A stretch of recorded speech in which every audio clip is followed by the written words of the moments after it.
Shalom, perkenalkan nama saya Cindikila dengan NIM 22020110, Prodi Pendidikan Agama Kristen, mahasiswa semester 6. Nah, jadi di video kali ini saya ingin membahas mengenai materi neuroteologi dari pertemuan 1 hingga yang pertemuan ke-7. Nah, jadi video ini dibuat untuk memenuhi salah satu tugas, yaitu tugas ujian tengah semester dari mata kuliah neuroteologi.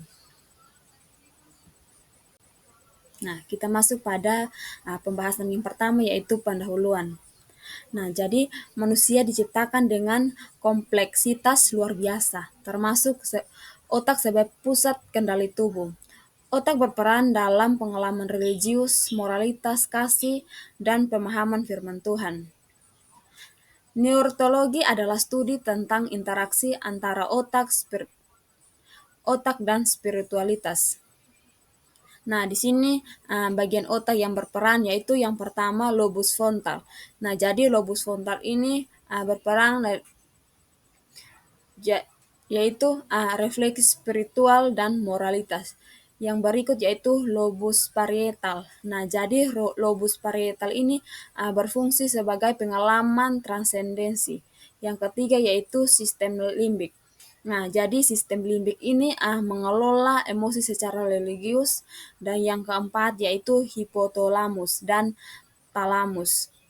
Nah, jadi hipotalamus ini mengatur hormon spiritual. Nah, berikut yaitu manfaatnya adalah untuk meningkatkan pemahaman agama dan kesehatan mental.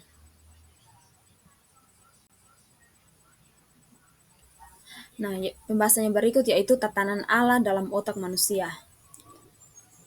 Nah, terdapat 2 tatanan Allah, yaitu tatanan alam dan alam adalah hukuman fisika yang mengatur dunia, sedangkan tatanan rohani adalah prinsip moral dan spiritual dalam kehidupan manusia. Itu yang pertama, peran otak. Nah, atau Godspot. Nah, dikaitkan dengan pengalaman spiritual, area asosiasi otak adalah untuk mengelola konsep iman. Yang kedua yaitu implikasinya. Nah, jadi manusia memiliki kehendak bebas untuk tunduk pada tatanan Allah. Itu kesejahteraan rohani yang diperoleh untuk melalui pemahaman yang benar. Yang berikut yaitu otak dan kasih. Nah, bagian otak yang berperan yaitu yang pertama sistem limbik. Nah, sistem limbik ini yaitu ia mengatur emosi kasih. Sedangkan yang kedua yaitu oksitosin. Nah, jadi oksitosin ini merupakan hormon cinta yang memperkuat hubungan sosial. Sedangkan yang ketiga yaitu mirror neuron. Nah, jadi mirror neuron ini membantu empati, dan yang berikut konteks prefrontal. Nah, jadi konteks prefrontal ini mengambil keputusan untuk mengasihi.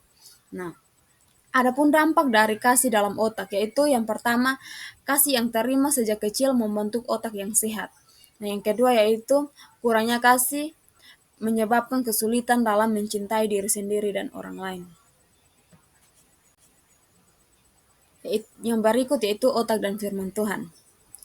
Nah, jadi proses pemahaman firman Tuhan ialah untuk penerimaan informasi, yang dimana otak menerima firman Tuhan melalui indera dan refleksi makna untuk merenungkan relevansi firman Tuhan.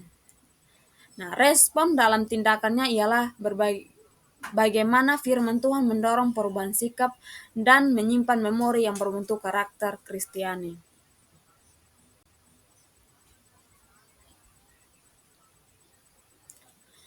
Nah, jadi faktor yang mempengaruhi otak yaitu yang pertama kondisi emosional, lingkungan, dan hubungan dengan Tuhan.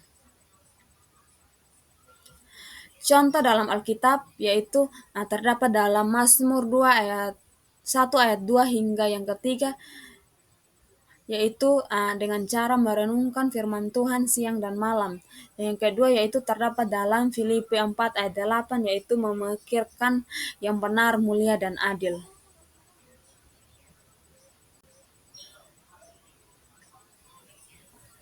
Yang berikut yaitu kejatuhan manusia dan keselamatan.